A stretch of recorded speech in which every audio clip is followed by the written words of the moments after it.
ये निश्चित रूप से एक बड़ी घटना घटी थी, आतंकवादी घटना घटी, और पाकिस्तान कहीं ना कहीं इसका एक पावर सेंटर बना रहता है।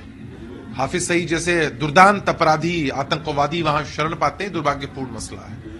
वे हमारे देश की तो नीति है, हम पहले अनुरोध करते हैं, और अगर कोई अनुरोध पर भी नहीं मानता है तो फिर करारा जवाब देते हैं। ललन सिंह के इस्तीफे के बाद नीतीश कुमार ने नए जेडीयू प्रमुख को नामित किया था और उसे स्वीकार कर लिया गया। नहीं, कार्यकर्ताओं की मांग थी और निश्चित रूप से पार्टी ने फैसला किया है, तो स्वागत योग्य कदम है, फैसला है।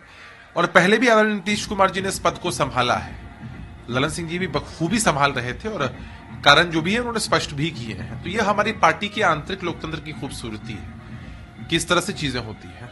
लेकिन गिरिराज सिंह ने हमला बोला कि इसमें कौन सी बड़ी बात है। नीतीश कुमार पहले भी पार्टी अध्यक्षों को प्रहार कर चुके हैं। नीतीश के लिए बीजेपी के दरवाजे बंद हैं। इतना तय है कि वह कुछ दिनों के लिए बिहार के सीएम है। अब उनके पास एक ही विकल्प है कि लालू यादव के सामने आत्मसमर्पण कर दे और तेजस्वी यादव को नया सीएम बना दे, अन्यथा लालू यादव उनकी पार्टी में फूट डालने और बनाने में माहिर है। भाई गिरिराज सिंह जी के पास भी एक ही विकल्प है, इस बार टिकट नहीं मिलने जा रहा है, लोटा उठाए और देखे कि कहां रहना है, भारत में कि पाकिस्तान में। भाई गिरिराज सिंह जी सरीके नेताओं ने आज तक कोई सकारात्मक बात की है क्या? ये हमारे पार्टी का आंतरिक मामला है। अरे अपना कुनबा देखिए ना, केंद्रीय मंत्री के रूप में क्या कर पाए हैं वो देखिए, सांसद के रूप में क्या करते हैं वो देखिए, बिहार के हक और हुकूक के लिए क्या करते हैं वो बताइए। इतना ध्यान जितना लगाते हैं हमारी पार्टी के पीछे, उतना अगर अपने काम पर लगाया होता तो इतनी बुरी स्थिति नहीं होती। बीजेपी और कांग्रेस दोनों के लिए आज ये मजबूरी है कि उन्हें जाति आधारित जनगणना को स्वीकार करना ही पड़ेगा। 15 साल पहले भी ये संभव नहीं था।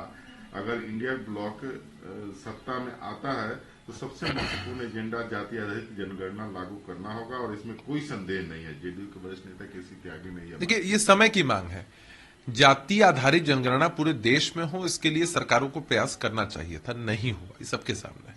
हम लोगों ने हमेशा आग्रह किया प्रधानमंत्री जी से, वर्तमान सरकार से, लेकिन उन्मुख रवैये के बाद बिहार में एक मॉडल स्थापित हुआ, जातीय गणना कराई गई और हर प्रदेश से इसकी मांग उठ रही है। तो कहीं ना कहीं समय की मांग को सबको पूरा करना ही पड़ेगा।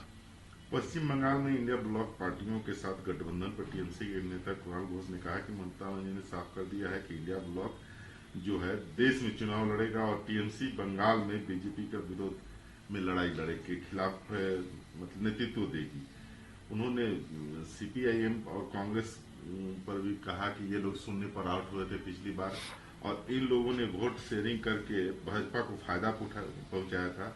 यहाँ कोई लेफ्ट नहीं है, टीएमसी के साथ बैठने की औकात लेफ्ट की लोगों की नहीं है। देखिए, प्रदेश की जो राजनीति है वो अलग है और उससे इतर है देश की राजनीति, और इंडिया अलायंस का जो फॉर्मेशन हुआ है ये देश की राजनीति के हिसाब से और जो अपकमिंग लोकसभा इलेक्शन है उसके हिसाब से है।